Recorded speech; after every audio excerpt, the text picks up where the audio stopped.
महाभारत एक ऐसा ग्रंथ है जिसमें कई नायक हैं। उनमें से एक नायक भीष्म पितामह भी हैं।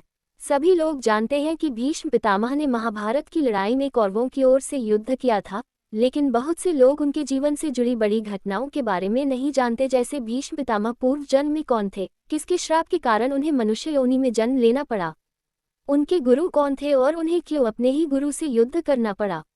आज हम आप सबको इस लेख में भीष्म पितामह के पूर्व जन्म से लेकर उनकी इच्छा मृत्यु तक की संपूर्ण कथा बताएंगे। पूर्व जन्म में वसु थे भीष्म। महाभारत के आदि पर्व के अनुसार एक बार पृथु आदि वसु अपनी पत्नियों के साथ मेरु पर्वत पर भ्रमण कर रहे थे। वहां वशिष्ठ ऋषि का आश्रम भी था। एक वसु पत्नी की दृष्टि ऋषि वशिष्ठ के आश्रम में बंदी नंदिनी नामक गाय पर पड़ गई। उसने उसे अपने पति देव नामक वसु को दिखाया तथा कहा कि वह ये गाय अपनी सखियों के लिए चाहती है। पत्नी की बात मानकर देव ने अपने भाइयों के साथ उस गाय का हरण कर लिया। जब महर्षि वशिष्ठ अपने आश्रम आए तो उन्होंने दिव्य दृष्टि से सारी बात जान ली। वसुओं के इस कार्य से क्रोधित होकर ऋषि ने उन्हें मनुष्य योनि में जन्म लेने का श्राप दे दिया। जब सभी वसु ऋषि वशिष्ठ से क्षमा मांगने आए, तब ऋषि ने कहा कि तुम सभी वसुओं को तो शीघ्र ही मनुष्य योनि से मुक्ति मिल जाएगी, लेकिन इस देव नामक वसु को अपने कर्म भोगने के लिए बहुत दिनों तक पृथ्वीलोक में रहना पड़ेगा। महाभारत के अनुसार देव नामक वसु ने गंगापुत्र भीष्म के रूप में जन्म लिया था।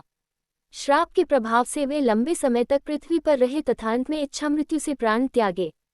कैसे हुआ भीष्म पितामह का जन्म? भीष्म पितामह के पिता का नाम राजा शांतनु था। एक बार शांतनु शिकार खेलते खेलते गंगा तट पर जा पहुंचे। उन्होंने वहां एक परम सुंदर स्त्री देखी। उसके रूप को देखकर शांतनु उस पर मोहित हो गए। शांतनु ने उसका परिचय पूछते हुए उसे अपनी पत्नी बनने को कहा। उस स्त्री ने इसकी स्वीकृति दे दी, लेकिन एक शर्त रखी कि आप कभी भी मुझे किसी भी काम के लिए रोकेंगे नहीं, अन्यथा उसी पल मैं आपको छोड़कर चली जाऊंगी। शांतनु ने ये शर्त स्वीकार कर ली तथा उस स्त्री से विवाह कर लिया। इस प्रकार दोनों का जीवन सुखपूर्वक बीतने लगा। समय बीतने पर शांतनु के यहाँ 7 पुत्रों ने जन्म लिया, लेकिन सभी पुत्रों को उस स्त्री ने गंगा नदी में डाल दिया। शांतनु ये देखकर भी कुछ नहीं कर पाए, क्योंकि उन्हें डर था कि यदि मैंने इससे इसका कारण पूछा तो यह मुझे छोड़कर चली जाएगी। 8वां पुत्र होने पर जब वह स्त्री उसे भी गंगा में डालने लगी तो शांतनु ने उसे रोका और पूछा कि वह ये क्यों कर रही है। उस स्त्री ने बताया कि मैं देवनदी गंगा हूँ तथा जिन पुत्रों को मैंने नदी में डाला था वे सभी वसु थे जिन्हें वशिष्ठ ऋषि ने श्राप दिया था। उन्हें मुक्त करने लिए ही मैंने उन्हें नदी में प्रवाहित किया।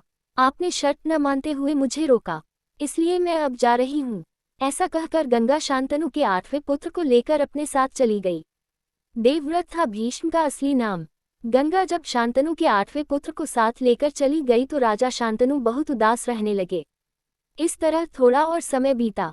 शांतनु एक दिन गंगा नदी के तट पर घूम रहे थे। वहां उन्होंने देखा कि गंगा में बहुत थोड़ा जल रह गया है और वह भी प्रवाहित नहीं हो रहा है।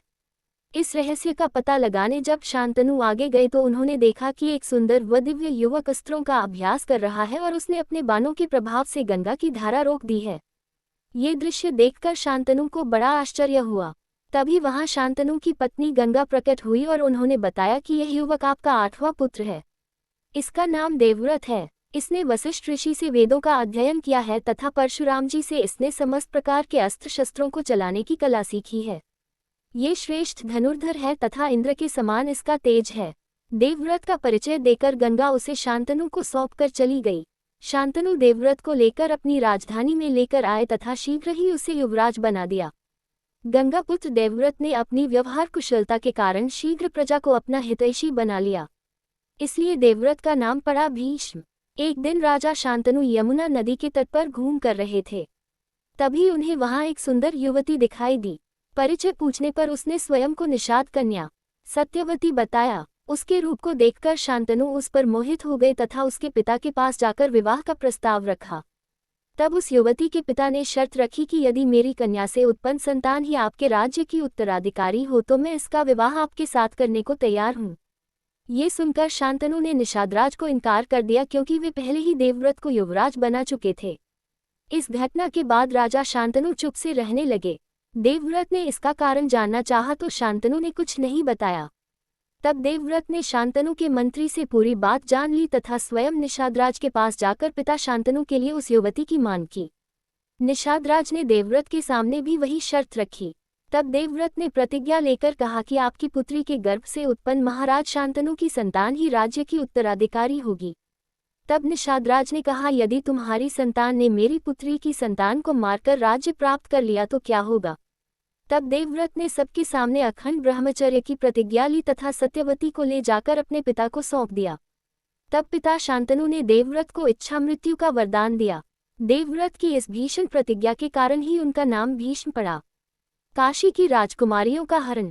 भरतवंशी राजा शांतनु को पत्नी सत्यवती से 2 पुत्र हुए, चित्रांगद और विचित्रवीर्य। दोनों ही बड़े होनहार व पराक्रमी थे। अभी चित्रांगद ने युवावस्था में प्रवेश भी नहीं किया था कि राजा शांतनु स्वर्गवासी हो गए। तब भीष्म ने माता सत्यवती की सम्मति से चित्रांगद को राजगद्दी पर बैठाया, लेकिन कुछ समय तक राज करने के बाद ही उसी के नाम के गंधर्वराज चित्रांगद ने उसका वध कर दिया। तब भीष्म ने विचित्रवीर्य को राजा बनाया। जब भीष्म ने देखा कि विचित्रवीर्य युवा हो चुका है तो उन्होंने उसका विवाह करने का विचार किया। उन्हीं दिनों काशी के राजा की 3 कन्याओं का स्वयंवर भी हो रहा था, लेकिन काशी नरेश ने द्वेषतापूर्वक हस्तिनापुर को न्योता नहीं दिया। क्रोधित होकर भीष्म अकेले ही स्वयंवर में गए और वहां उपस्थित सभी राजाओं व काशी नरेश को हराकर उनकी 3 कन्याओं अंबा, अंबिका व अंबालिका को हर लाए। तब काशी नरेश की बड़ी पुत्री अंबा ने भीष्म से कहा कि वह मन ही मन में राजा शाल्व को अपना पति मान चुकी है। ये बात जानकर भीष्म ने अंबा को उसके इच्छानुसार जाने की अनुमति दे दी तथा शेष 2 कन्याओं का विवाह विचित्रवीर्य से कर दिया। भीष्म का अपने गुरु से युद्ध। महाभारत के अनुसार भीष्म काशी में हो रहे स्वयंवर से काशीराज की पुत्रियों अंबा, अंबिका और अंबालिका को अपने छोटे भाई विचित्रवीर्य के लिए उठा लाए थे। तब अंबा ने भीष्म को बताया कि मन ही मन किसी और का अपना पति मान चुकी है। तब भीष्म ने उसे ससम्मान छोड़ दिया, लेकिन हरण कर लिए जाने पर उसने अंबा को अस्वीकार कर दिया। तब अंबा भीष्म के गुरु परशुराम के पास पहुंची और उन्हें अपनी व्यथा सुनाई। अंबा की बात सुनकर भगवान परशुराम ने भीष्म को उससे विवाह करने के लिए कहा, लेकिन ब्रह्मचारी होने के कारण भीष्म ने ऐसा करने से इनकार कर दिया। तब परशुराम और भीष्म में भीषण युद्ध हुआ और अंत में अपने पितरों की बात मानकर भगवान परशुराम ने अपने अस्त्र रख दिए। इस प्रकार इस युद्ध में न किसी की हार हुई न किसी की जीत। अगले जन्म में अंबा ने शिखंडी के रूप में जन्म लिया और भीष्म की मृत्यु का कारण बनी। युधिष्ठिर को विजय होने का आशीर्वाद। जिस समय कौरवों और पांडवों में युद्ध शुरू होने वाला था, उसी समय धर्मराज युधिष्ठिर अपने रथ से उतरकर कौरव सेना की ओर चल दिए। कौरव सेना में जाकर युधिष्ठिर ने सबसे पहले भीष्म पितामह से आशीर्वाद लिया और युद्ध करने के लिए उनसे आज्ञा मांगी। तब भीष्म ने कहा कि यदि तुम इस समय मेरे पास न आए होते तो मैं तुम्हारी पराजय के लिए तुम्हें श्राप दे देता, लेकिन अब मैं तुमसे बहुत प्रसन्न हूँ। तुम युद्ध करो, तुम्हारी ही विजय होगी। तब युधिष्ठिर ने भीष्म पितामह से कहा कि आपको तो युद्ध में कोई भी जीत नहीं सकता, तो हम युद्ध कैसे जीत पाएंगे। भीष्म ने कहा, संग्राम भूमि में युद्ध करते समय मुझे जीत सके ऐसी तो मुझे कोई दिखाई नहीं देता। मेरी मृत्यु का भी कोई निश्चित समय नहीं है, इसलिए तुम किसी दूसरे समय आकर मुझसे मिलना। भीष्म ने दिलाया था श्री कृष्ण को क्रोध। जब पांडवों व कौरवों का युद्ध प्रारंभ हुआ, उस समय कौरवों के सेनापति भीष्म पितामह ही थे। युद्ध के तीसरे दिन भीष्म पितामह ने पांडवों की सेना पर भयंकर बाण वर्षा कर भयभीत कर दिया। ये देखकर श्रीकृष्ण ने अर्जुन से कहा कि वह भीष्म पितामह से युद्ध करे। अर्जुन और भीष्म पितामह में भयंकर युद्ध हुआ, लेकिन थोड़ी देर बाद अर्जुन युद्ध में ढीले पड़ गए और पांडवों की सेना में भगदड़ मच गई। ये देखकर श्रीकृष्ण को बहुत क्रोध आया और वे रथ से उतर गए। श्रीकृष्ण अपने हाथ में सुदर्शन चक्र लेकर बड़ी तेजी से भीष्म की ओर झपटे। श्रीकृष्ण के इस रूप को देखकर भीष्म बिल्कुल भी भयभीत नहीं हुए। भगवान श्रीकृष्ण को ऐसा करते देख अर्जुन रोकने के लिए उनके पीछे दौड़े। अर्जुन ने श्रीकृष्ण को आश्वस्त किया कि अब मैं युद्ध में ढिलाई नहीं करूंगा, आप युद्ध मत कीजिए। अर्जुन की बात सुनकर श्रीकृष्ण शांत हो गए और पुनः अर्जुन का रथ हाँकने लगे। भीष्म ने स्वयं बताया था अपनी मृत्यु का रहस्य। महाभारत के युद्ध में भीष्म पितामह ने पांडव सेना में भयंकर मारकाट मचाई। पांडव भी भीष्म का ये रूप देखकर डर गए। तब उन्होंने भगवान श्री कृष्ण से भीष्म पितामह को हराने का उपाय पूछा। तब भगवान श्री कृष्ण ने कहा कि यह उपाय तो स्वयं भीष्म ही बता सकते हैं। तब 5 पांडव भगवान श्री कृष्ण के साथ भीष्म पितामह से मिलने गए और उनसे पूछा कि आपको युद्ध में कैसे हराया जा सकता है। तब भीष्म ने बताया कि तुम्हारी सेना में जो शिखंडी है वह पहले एक स्त्री था, बाद में पुरुष बना। अर्जुन यदि शिखंडी को आगे करके मुझ पर बाणों का प्रहार करे, वह जब मेरे सामने होगा तो मैं बाण नहीं चलाऊंगा। इस मौके का फायदा उठाकर अर्जुन मुझे बाणों से घायल कर दे। इस प्रकार मुझ पर विजय प्राप्त करने के बाद ही तुम ये युद्ध जीत सकते हो। भीष्म पितामह की पराजय। महाभारत युद्ध के 10वें दिन भी भीष्म पितामह ने पांडवों की सेना में भयंकर मारकाट मचाई। ये देखकर युधिष्ठिर ने अर्जुन से भीष्म पितामह को रोकने के लिए कहा। अर्जुन शिखंडी को आगे करके भीष्म से युद्ध करने पहुंचे। शिखंडी को देखकर भीष्म ने अर्जुन पर बाण नहीं चलाए और अर्जुन अपने तीखे बाणों से भीष्म पितामह को बींधने लगे। इस प्रकार बाणों से छलनी होकर भीष्म पितामह सूर्यास्त के समय अपने रथ से गिर गए। उस समय उनका मस्तक पूर्व दिशा की ओर था। उन्होंने देखा कि इस समय सूर्य अभी दक्षिणायन में है, अभी मृत्यु का उचित समय नहीं है, इसलिए उन्होंने उस समय अपने प्राणों का त्याग नहीं किया। युधिष्ठिर को दिया धर्म ज्ञान। महाभारत युद्ध की समाप्ति के बाद भगवान श्री कृष्ण ने युधिष्ठिर से कहा कि इस समय पितामह भीष्म बाणों की शैया पर हैं। आप उनके पास चलकर उनके चरणों को प्रणाम कीजिए और आपके मन में जितने भी संदेह हो उनके बारे में पूछ लीजिए। श्री कृष्ण की बात मानकर युधिष्ठिर भीष्म पितामह के पास गए और उनसे धर्म, अर्थ, काम और मोक्ष का ज्ञान प्राप्त किया। युधिष्ठिर को ज्ञान देने के बाद भीष्म पितामह ने उनसे कहा कि अब तुम जाकर न्यायपूर्वक शासन करो, जब सूर्य उत्तरायण हो जाए उस समय फिर मेरे पास आना। ऐसे त्यागी भीष्म पितामह ने अपने प्राण। जब सूर्यदेव उत्तरायण हो गए तब युधिष्ठिर सहित सभी लोग भीष्म पितामह के पास पहुंचे। उन्हें देखकर भीष्म पितामह ने कहा कि इन तीखे बाणों पर शयन करते हुए मुझे 58 दिन हो गए हैं। उन्होंने श्री कृष्ण को संबोधित करते हुए कहा कि अब मैं प्राणों का त्याग करना चाहता हूँ। ऐसा कहकर भीष्म जी कुछ देर तक चुपचाप रहे। इसके बाद वे मन सहित प्राणवायु को क्रमशः भिन्न भिन्न धारणाओं में स्थापित करने लगे। भीष्म जी का प्राण उनके जिस अंग को त्याग कर ऊपर उठता था उस अंग के बाण अपने आप निकल जाते और उनका घाव भी भर जाता। भीष्म जी ने अपने देह के सभी द्वारों को बंद करके प्राण को सब ओर से रोक लिया, इसलिए वह उनका मस्तक ब्रह्मरंध्र फोड़कर आकाश में चला गया। इस प्रकार महात्मा भीष्म के प्राण आकाश में विलीन हो गए। महाभारत एक ऐसा ग्रंथ है जिसमें कई नायक हैं। उनमें से एक नायक भीष्म पितामह भी हैं। सभी लोग जानते हैं कि भीष्म पितामह ने महाभारत की लड़ाई में कौरवों की ओर से युद्ध किया था, लेकिन बहुत से लोग उनके जीवन से जुड़ी बड़ी घटनाओं के बारे में नहीं जानते, जैसे भीष्म पितामह पूर्व जन्म में कौन थे, किसके श्राप के कारण उन्हें मनुष्य योनि में जन्म लेना पड़ा, उनके गुरु कौन थे और उन्हें क्यों अपने ही गुरु से युद्ध करना पड़ा। आज हम आप सबको इस लेख में भीष्म पितामह के पूर्व जन्म से लेकर उनकी इच्छा मृत्यु तक की संपूर्ण कथा बताएंगे। पूर्व जन्म में वसु थे भीष्म। महाभारत के आदि पर्व के अनुसार एक बार पृथु आदि वसु अपनी पत्नियों के साथ मेरु पर्वत पर भ्रमण कर रहे थे। वहां वशिष्ठ ऋषि का आश्रम भी था। एक वसु पत्नी की दृष्टि ऋषि वशिष्ठ के आश्रम में बंदी नंदिनी नामक गाय पर पड़ गई। उसने उसे अपने पति देव नामक वसु को दिखाया तथा कहा कि वह ये गाय अपनी सखियों के लिए चाहती है। पत्नी की बात मानकर देव ने अपने भाइयों के साथ उस गाय का हरण कर लिया। जब महर्षि वशिष्ठ अपने आश्रम आए तो उन्होंने दिव्य दृष्टि से सारी बात जान ली। वसुओं के इस कार्य से क्रोधित होकर ऋषि ने उन्हें मनुष्य योनि में जन्म लेने का श्राप दे दिया। जब सभी वसु ऋषि वशिष्ठ से क्षमा मांगने आए तब ऋषि ने कहा कि तुम सभी वसुओं को तो शीघ्र ही मनुष्य योनि से मुक्ति मिल जाएगी, लेकिन इस देव नामक वसु को अपने कर्म भोगने के लिए बहुत दिनों तक पृथ्वीलोक में रहना पड़ेगा। महाभारत के अनुसार देव नामक वसु ने गंगापुत्र भीष्म के रूप में जन्म लिया था। श्राप के प्रभाव से वे लंबे समय तक पृथ्वी पर रहे तथा अंत में इच्छा मृत्यु से प्राण त्यागे। कैसे हुआ भीष्म पितामह का जन्म? भीष्म पितामह के पिता का नाम राजा शांतनु था। एक बार शांतनु शिकार खेलते खेलते गंगा तट पर जा पहुंचे। उन्होंने वहां एक परम सुंदर स्त्री देखी। उसके रूप को देखकर शांतनु उस पर मोहित हो गए। शांतनु ने उसका परिचय पूछते हुए उसे अपनी पत्नी बनने को कहा। उस स्त्री ने इसकी स्वीकृति दे दी, लेकिन एक शर्त रखी कि आप कभी भी मुझे किसी भी काम के लिए रोकेंगे नहीं, अन्यथा उसी पल मैं आपको छोड़कर चली जाऊंगी। शांतनु ने ये शर्त स्वीकार कर ली तथा उस स्त्री से विवाह कर लिया। इस प्रकार दोनों का जीवन सुखपूर्वक बीतने लगा। समय बीतने पर शांतनु के यहाँ 7 पुत्रों ने जन्म लिया, लेकिन सभी पुत्रों को उस स्त्री ने गंगा नदी में डाल दिया। शांतनु ये देखकर भी कुछ नहीं कर पाए, क्योंकि उन्हें डर था कि यदि मैंने इससे इसका कारण पूछा तो यह मुझे छोड़कर चली जाएगी। 8वां पुत्र होने पर जब वह स्त्री उसे भी गंगा में डालने लगी तो शांतनु ने उसे रोका और पूछा कि वह ये क्यों कर रही है। उस स्त्री ने बताया कि मैं देवनदी गंगा हूँ तथा जिन पुत्रों को मैंने नदी में डाला था वे सभी वसु थे जिन्हें वशिष्ठ ऋषि ने श्राप दिया था। उन्हें मुक्त करने लिए ही मैंने उन्हें नदी में प्रवाहित किया। आपने शर्त न मानते हुए मुझे रोका, इसलिए मैं अब जा रही हूँ। ऐसा कहकर गंगा शांतनु के 8वें पुत्र को लेकर अपने साथ चली गई। देवव्रत था भीष्म का असली नाम। गंगा जब शांतनु के 8वें पुत्र को साथ लेकर चली गई तो राजा शांतनु बहुत उदास रहने लगे। इस तरह थोड़ा और समय बीता। शांतनु एक दिन गंगा नदी के तट पर घूम रहे थे। वहां उन्होंने देखा कि गंगा में बहुत थोड़ा जल रह गया है और वह भी प्रवाहित नहीं हो रहा है।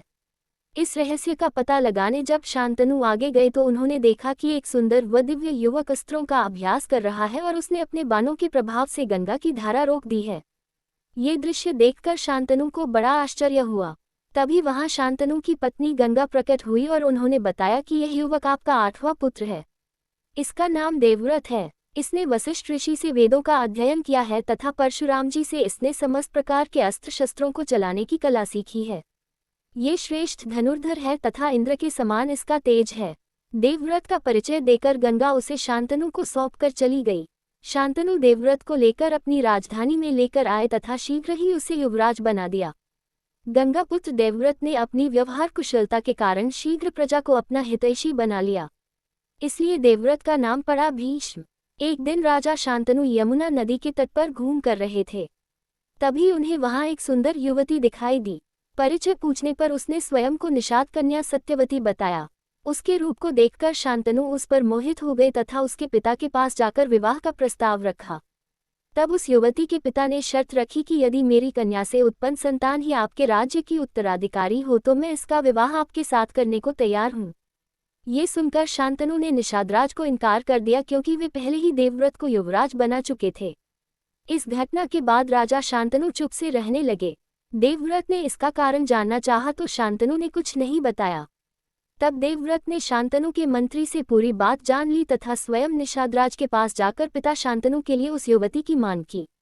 निषादराज ने देवव्रत के सामने भी वही शर्त रखी। तब देवव्रत ने प्रतिज्ञा लेकर कहा कि आपकी पुत्री के गर्भ से उत्पन्न महाराज शांतनु की संतान ही राज्य की उत्तराधिकारी होगी। तब निषादराज ने कहा, यदि तुम्हारी संतान ने मेरी पुत्री की संतान को मारकर राज्य प्राप्त कर लिया तो क्या होगा। तब देवव्रत ने सबके सामने अखंड ब्रह्मचर्य की प्रतिज्ञा ली तथा सत्यवती को ले जाकर अपने पिता को सौंप दिया। तब पिता शांतनु ने देवव्रत को इच्छा मृत्यु का वरदान दिया। देवव्रत की इस भीषण प्रतिज्ञा के कारण ही उनका नाम भीष्म पड़ा। काशी की राजकुमारियों का हरण। भरतवंशी राजा शांतनु को पत्नी सत्यवती से 2 पुत्र हुए, चित्रांगद और विचित्रवीर्य। दोनों ही बड़े होनहार व पराक्रमी थे। अभी चित्रांगद ने युवावस्था में प्रवेश भी नहीं किया था कि राजा शांतनु स्वर्गवासी हो गए। तब भीष्म ने माता सत्यवती की सम्मति से चित्रांगद को राजगद्दी पर बैठाया। लेकिन कुछ समय तक राज करने के बाद ही उसी के नाम के गंधर्वराज चित्रांगद ने उसका वध कर दिया। तब भीष्म ने विचित्रवीर्य को राजा बनाया। जब भीष्म ने देखा कि विचित्रवीर्य युवा हो चुका है तो उन्होंने उसका विवाह करने का विचार किया। उन्हीं दिनों काशी के राजा की 3 कन्याओं का स्वयंवर भी हो रहा था। लेकिन काशी नरेश ने द्वेषतापूर्वक हस्तिनापुर को न्योता नहीं दिया। क्रोधित होकर भीष्म अकेले ही स्वयंवर में गए और वहां उपस्थित सभी राजाओं व काशी नरेश को हराकर उनकी 3 कन्याओं अम्बा, अंबिका व अंबालिका को हर लाए। तब काशी नरेश की बड़ी पुत्री अम्बा ने भीष्म से कहा कि वह मन ही मन में राजा शाल्व को अपना पति मान चुकी है। ये बात जानकर भीष्म ने अम्बा को उसके इच्छानुसार जाने की अनुमति दे दी तथा शेष 2 कन्याओं का विवाह विचित्रवीर्य से कर दिया। भीष्म का अपने गुरु से युद्ध। महाभारत के अनुसार भीष्म काशी में हो रहे स्वयंवर से काशीराज की पुत्रियों अम्बा, अंबिका और अंबालिका को अपने छोटे भाई विचित्रवीर्य के लिए उठा लाए थे। तब अम्बा ने भीष्म को बताया कि मन ही मन किसी और का अपना पति मान चुकी है। तब भीष्म ने उसे ससम्मान छोड़ दिया, लेकिन हरण कर लिए जाने पर उसने अम्बा को अस्वीकार कर दिया। तब अम्बा भीष्म के गुरु परशुराम के पास पहुंची और उन्हें अपनी व्यथा सुनाई। अम्बा की बात सुनकर भगवान परशुराम ने भीष्म को उससे विवाह करने के लिए कहा, लेकिन ब्रह्मचारी होने के कारण भीष्म ने ऐसा करने से इनकार कर दिया। तब परशुराम और भीष्म में भीषण युद्ध हुआ और अंत में अपने पितरों की बात मानकर भगवान परशुराम ने अपने अस्त्र रख दिए। इस प्रकार इस युद्ध में न किसी की हार हुई न किसी की जीत। अगले जन्म में अम्बा ने शिखंडी के रूप में जन्म लिया और भीष्म की मृत्यु का कारण बनी। युधिष्ठिर को विजय होने का आशीर्वाद। जिस समय कौरवों और पांडवों में युद्ध शुरू होने वाला था, उसी समय धर्मराज युधिष्ठिर अपने रथ से उतरकर कौरव सेना की ओर चल दिए। कौरव सेना में जाकर युधिष्ठिर ने सबसे पहले भीष्म पितामह से आशीर्वाद लिया और युद्ध करने के लिए उनसे आज्ञा मांगी। तब भीष्म ने कहा कि यदि तुम इस समय मेरे पास न आए होते तो मैं तुम्हारी पराजय के लिए तुम्हें श्राप दे देता। लेकिन अब मैं तुमसे बहुत प्रसन्न हूँ। तुम युद्ध करो, तुम्हारी ही विजय होगी। तब युधिष्ठिर ने भीष्म पितामह से कहा कि आपको तो युद्ध में कोई भी जीत नहीं सकता, तो हम युद्ध कैसे जीत पाएंगे। भीष्म ने कहा, संग्राम भूमि में युद्ध करते समय मुझे जीत सके ऐसी तो मुझे कोई दिखाई नहीं देता। मेरी मृत्यु का भी कोई निश्चित समय नहीं है, इसलिए तुम किसी दूसरे समय आकर मुझसे मिलना। भीष्म ने दिलाया था श्री कृष्ण को क्रोध। जब पांडवों व कौरवों का युद्ध प्रारंभ हुआ, उस समय कौरवों के सेनापति भीष्म पितामह ही थे। युद्ध के तीसरे दिन भीष्म पितामह ने पांडवों की सेना पर भयंकर बाण वर्षा कर भयभीत कर दिया। ये देखकर श्रीकृष्ण ने अर्जुन से कहा कि वह भीष्म पितामह से युद्ध करे। अर्जुन और भीष्म पितामह में भयंकर युद्ध हुआ, लेकिन थोड़ी देर बाद अर्जुन युद्ध में ढीले पड़ गए और पांडवों की सेना में भगदड़ मच गई। ये देखकर श्रीकृष्ण को बहुत क्रोध आया और वे रथ से उतर गए। श्रीकृष्ण अपने हाथ में सुदर्शन चक्र लेकर बड़ी तेजी से भीष्म की ओर झपटे। श्रीकृष्ण के इस रूप को देखकर भीष्म बिल्कुल भी भयभीत नहीं हुए। भगवान श्रीकृष्ण को ऐसा करते देख अर्जुन रोकने के लिए उनके पीछे दौड़े। अर्जुन ने श्रीकृष्ण को आश्वस्त किया कि अब मैं युद्ध में ढिलाई नहीं करूंगा, आप युद्ध मत कीजिए। अर्जुन की बात सुनकर श्रीकृष्ण शांत हो गए और पुनः अर्जुन का रथ हाँकने लगे। भीष्म ने स्वयं बताया था अपनी मृत्यु का रहस्य। महाभारत के युद्ध में भीष्म पितामह ने पांडव सेना में भयंकर मारकाट मचाई। पांडव भी भीष्म का ये रूप देखकर डर गए। तब उन्होंने भगवान श्रीकृष्ण से भीष्म पितामह को हराने का उपाय पूछा। तब भगवान श्रीकृष्ण ने कहा कि यह उपाय तो स्वयं भीष्म ही बता सकते हैं। तब पांचों पांडव भगवान श्रीकृष्ण के साथ भीष्म पितामह से मिलने गए और उनसे पूछा कि आपको युद्ध में कैसे हराया जा सकता है। तब भीष्म ने बताया कि तुम्हारी सेना में जो शिखंडी है वह पहले एक स्त्री था, बाद में पुरुष बना। अर्जुन यदि शिखंडी को आगे करके मुझ पर बाणों का प्रहार करे, वह जब मेरे सामने होगा तो मैं बाण नहीं चलाऊंगा। इस मौके का फायदा उठाकर अर्जुन मुझे बाणों से घायल कर दे। इस प्रकार मुझ पर विजय प्राप्त करने के बाद ही तुम ये युद्ध जीत सकते हो। भीष्म पितामह की पराजय। महाभारत युद्ध के 10वें दिन भी भीष्म पितामह ने पांडवों की सेना में भयंकर मारकाट मचाई। ये देखकर युधिष्ठिर ने अर्जुन से भीष्म पितामह को रोकने के लिए कहा। अर्जुन शिखंडी को आगे करके भीष्म से युद्ध करने पहुंचे। शिखंडी को देखकर भीष्म ने अर्जुन पर बाण नहीं चलाए और अर्जुन अपने तीखे बाणों से भीष्म पितामह को बींधने लगे। इस प्रकार बाणों से छलनी होकर भीष्म पितामह सूर्यास्त के समय अपने रथ से गिर गए। उस समय उनका मस्तक पूर्व दिशा की ओर था। उन्होंने देखा कि इस समय सूर्य अभी दक्षिणायन में है, अभी मृत्यु का उचित समय नहीं है, इसलिए उन्होंने उस समय अपने प्राणों का त्याग नहीं किया। युधिष्ठिर को दिया धर्म ज्ञान। महाभारत युद्ध की समाप्ति के बाद भगवान श्री कृष्ण ने युधिष्ठिर से कहा कि इस समय पितामह भीष्म बाणों की शैया पर हैं। आप उनके पास चलकर उनके चरणों को प्रणाम कीजिए और आपके मन में जितने भी संदेह हो उनके बारे में पूछ लीजिए। श्री कृष्ण की बात मानकर युधिष्ठिर भीष्म पितामह के पास गए और उनसे धर्म, अर्थ, काम और मोक्ष का ज्ञान प्राप्त किया। युधिष्ठिर को ज्ञान देने के बाद भीष्म पितामह ने उनसे कहा कि अब तुम जाकर न्यायपूर्वक शासन करो, जब सूर्य उत्तरायण हो जाए उस समय फिर मेरे पास आना। ऐसे त्यागी भीष्म पितामह ने अपने प्राण। जब सूर्यदेव उत्तरायण हो गए तब युधिष्ठिर सहित सभी लोग भीष्म पितामह के पास पहुंचे। उन्हें देखकर भीष्म पितामह ने कहा कि इन तीखे बाणों पर शयन करते हुए मुझे 58 दिन हो गए हैं। उन्होंने श्री कृष्ण को संबोधित करते हुए कहा कि अब मैं प्राणों का त्याग करना चाहता हूँ। ऐसा कहकर भीष्म जी कुछ देर तक चुपचाप रहे। इसके बाद वे मन सहित प्राणवायु को क्रमशः भिन्न भिन्न धारणाओं में स्थापित करने लगे। भीष्म जी का प्राण उनके जिस अंग को त्याग कर ऊपर उठता था, उस अंग के बाण अपने आप निकल जाते और उनका घाव भी भर जाता। भीष्म जी ने अपने देह के सभी द्वारों को बंद करके प्राण को सब ओर से रोक लिया, इसलिए वह उनका मस्तक ब्रह्मरंध्र फोड़कर आकाश में चला गया। इस प्रकार महात्मा भीष्म के प्राण आकाश में विलीन हो गए।